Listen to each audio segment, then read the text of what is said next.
Madam ಹೇಳಿ ಏನಾಯ್ತು, ಹೆಂಗ್ ಕೊಲೆ ಆಯ್ತು ಮತ್ತೆ ಯಾವಾಗ ಬಂದ್ರು ಇದು ಕೊಲೆ ಆಗಿದೆಯಲ್ಲ ಅವಳ ಅಕ್ಕ. ನಾನು ನಿನ್ನೆ ರಾತ್ರಿ 10 ಗಂಟೆ ತನಕನೂ ಅವ್ನು ಚೆನ್ನಾಗೇ ಇದ್ದ, ಫೋನಲ್ಲೂ ಮಾತಾಡೋನೆ, ಫ್ರೆಂಡ್ಸ್ ಜೊತೆನೂ ಮಾತಾಡೋನೆ.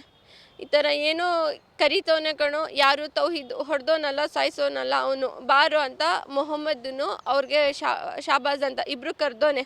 ಯಾಕೋ ಅಂದರೆ ಬಾರೋ ಇಲ್ಲಿ ಏನೋ ಸ್ವಲ್ಪ ಗಲಾಟೆ ಆಗ್ತಿದೆ ಅಂತ ಕರೆದೋನೆ. ಅಲ್ಲಿ ನೋಡಿದೆ 10 ಗಂಟೆಯಿಂದ 10 ಕಾಲ್ಗೆ ತೌಹಿದ್ ನನ್ನ ತಮ್ಮ ಕಲಾಂ ಕಾಲ್ ಮಾಡೋನೆ, ಎಲ್ಲೋ ಇದೆಯಾ, 10 ಗಂಟೆ ಆಯ್ತಲ್ಲ ಬಾರೋ ಅಂದರೆ ಬರ್ತಿದ್ದೀನಿ ಕಣೋ ಅಂತ ಇವನು ಹೇಳೋನೆ. ಅಷ್ಟೇ 10 ಕಾಲಿಂದ 11 ಗಂಟೆ ತನಕ ಏನಾಗಿದೆ ಅಂತ ಗೊತ್ತಿಲ್ಲ. 11 ಗಂಟೆಗೆ ಹಾಸ್ಪಿಟ್ಲಲ್ಲಿ ಇದ್ದಾನೆ. ಆವಾಗ ನಮ್ಮ ಚಿಕ್ಕಮ್ಮ ಈ ಥರ ಕಾಲ್ ಮಾಡಿ ಈ ಥರ ಆಗಿದೆ ಅಂತ ಹೋಗಿ ನೋಡುವಾಗ ಈ ಥರ ಅಂತ ಆಗಿದೆ. ಆವಾಗ ತಪ್ಪಿಸ್ಕೊಂಡು ಹೋದವನು ಇನ್ನೂ ಬಂದಿಲ್ಲ, ಎಲ್ಲಿದ್ದಾನೆ ಅಂತ ಗೊತ್ತಿಲ್ಲ. ಕಸಿನ್,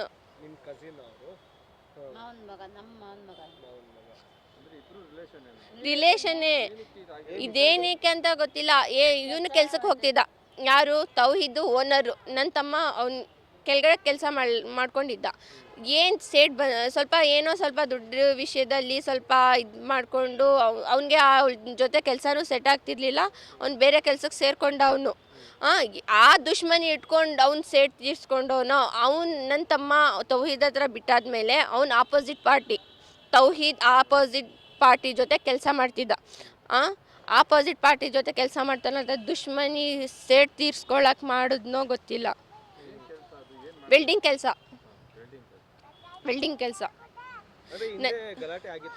ಏನೂ ಆಗಿಲ್ಲ.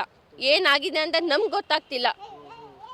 ಏನಾಗಿದೆ ಅಂತ ನಮಗಂತೂ ಗೊತ್ತಿಲ್ಲ ಏನಾಗಿದೆ ಅಂತ. ನನಗೆ ಹೇಳಬೇಕಂದ್ರೆ ಹಿಂದೆ ಮುಂದೆ ಅಂತ ಯಾರೂ ಇಲ್ಲ. ನಮ್ಮ ಚಿಕ್ಕಮ್ಮನು, ನಮ್ಮ ತಾತ, ನಮ್ಮ ಚಿಕ್ಕಮ್ಮ ಕರ್ಕೊಂಡು ಹೋಗಿ ನನ್ನ ತಮ್ಮನ ಸಾಕ್ಕೊಂಡಿದ್ದು. ನಮ್ಮ ಅಜ್ಜಿ ಸ್ವಲ್ಪ ಮೆಂಟಲಿ ಅಬ್ಸೆನ್ಸ್ ಇದ್ದಾರೆ, ಅವ್ರಿಗೇನು ಅಂತ ಗೊತ್ತಿರಲ್ಲ. ಸಾಕಿದೆ ನಮ್ಮ ಚಿಕ್ಕಮ್ಮ ಥರ. ನಮ್ಮಮ್ಮ ತೀರ್ಕೊಂಡು 12 ವರ್ಷ ಆಯಿತು ಸರ್. ನಮ್ಮ ಚಿಕ್ಕಮ್ಮ ನಮ್ಮ ತಾತ ಇದು ಮಾಡ್ಕೊಂಡಿರುವಾಗ ಸಾಕ್ಕೊಂಡಿದ್ರು. ನಮ್ಮ ಚಿಕ್ಕಮ್ಮ ನನ್ನ ಅಕ್ಕನ ಮಕ್ಕಳಿಗೆ ನಾನು ಮದುವೆ ಆದರೆ ಯಾರು ಇರ್ತಾರೆ ಅಂದ್ಬಿಟ್ಟು ನಮ್ಮ ಚಿಕ್ಕಮ್ಮ ನನ್ನ ತಮ್ಮ ನನಗಂತಾನೆ ಇಟ್ಬಿಟ್ರು. ಅದರಲ್ಲಿ ಅವ್ನ ತಂದು ಅಡುಗೆ ಏನಾದರೂ ತಗೊಂಡು ಬಂದು ಕೊಟ್ಟರೆ ಅಡುಗೆ ಮಾಡ್ತಿದ್ರು ಅಷ್ಟೇ, ಬೇರೆದ್ದೇನಂದ್ರೂ ಏನೂ ಇರಲಿಲ್ಲ. ಇವಾಗ ಯಾರಿದ್ದಾರೆ ಸರ್ ಅವ್ರಿಗೆ? ಇದ್ರು ಕಲಾಂ ಇಬ್ಬರು ಫ್ರೆಂಡ್ಸೂ ಇದ್ರಂತೆ. ಅವ್ರ ಕಾಲು ಹಿಡ್ಕೊಂಡು ಬೇಡ ಅಣ್ಣ ಬಿಡ್ಬಿಡಿ ಅಣ್ಣ ಬೇಡ ಅಣ್ಣ ಅಂದರು. ಮುಂದೆ ಬಂದ್ಬಿಟ್ಟೆ ಚಾಕುನೂ ಇಟ್ಕೊಂಡಿದ್ದಂತೆ. ದೊಣ್ಣೆಲಿ ಇವ್ನು ಸತ್ತೋಗಂಗೆ ಬಾರಿಸೋನೆ, ಚಾಕುಲಿ ಎಲ್ಲ ಹೆದರ್ಸೋನು. ಬಂದರೆ ನಿಮಗೆಲ್ಲ ಬಿಡಲ್ಲ. ಒಂದೊಂಥರ ಪಂಡ್ರೆ ಇದ್ದಂಗೆ, ಅಲ್ಲಿ ಕೋಟೆಗೆ ಒಂಥರ ಡಾನ್ ಇದ್ದಂಗೆ. ಸಾಯಿಸ್ಬಿಡ್ತೀನಿ, ಇದು ಮಾಡಿಬಿಡ್ತೀನಿ ಅದು ಮಾಡಿಬಿಡ್ತೀನಿ ಅಂತ ತೋರಿಸ್ಬಿಟ್ಟ. ತುಂಬ ಕೇಸ್ಗಳಿದೆ ಅವನ ಮೇಲೆ, ತುಂಬ ಅಂದರೆ ತುಂಬ ಕೇಸ್ಗಳಿದೆ. ನನಗೆ ಹಣದ ಪರಿಹಾರ ಬೇಡವೇ ಬೇಡ.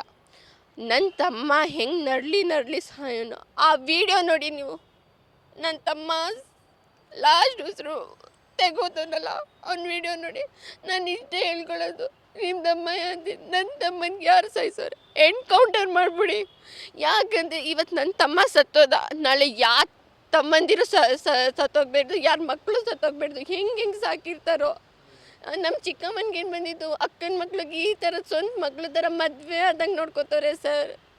ಯಾರಿದ್ದಾರೆ ಸರ್? ನಮ್ಮ ಅಜ್ಜಿಗೂ ನಮ್ಮ ತಾತ ತೀರ್ಕೊಂಡ್ರು, ಯಾರು ಇಲ್ಲ. ನಮ್ಮಪ್ಪ ಯಾರು ನೋಡ್ಕೋತಾರೆ ಸರ್? ಇರೋದೊಬ್ಬ ಮಗ ರುಕ್ಸಾನ.